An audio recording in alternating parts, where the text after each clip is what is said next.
मराठीतील असे 3 सिनेमे ज्याला जगभरातील फिल्म मेकर्स जिनियस मास्टरपीस म्हणून ओळखतात आणि ॲडमायर करतात। नंबर 3 ला आहे गोदावरी।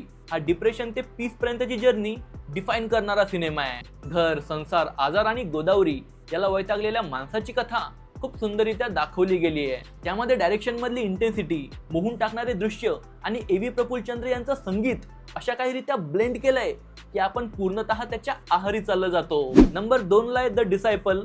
हा फक्त संगीतावर आधारित एक सिनेमा नाही तर एका कलाकाराच्या आत्मशोधाचा शांत असा प्रामाणिक प्रवास आहे। याची नरेशन स्टाईल अत्यंत कलात्मक आणि विचारशील आहे, त्यामुळे प्रत्येक फ्रेम ही वास्तववादी वाटते।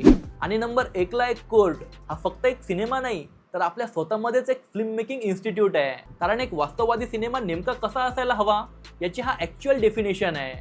समाज, धर्म, पार्श्वसंगीत, कोर्टरूम याचा विरोधाभास तो काही क्षणामध्ये मोडीत काढतो आणि वास्तविकता दाखवून सांगतो की बघा, हे खरं जग।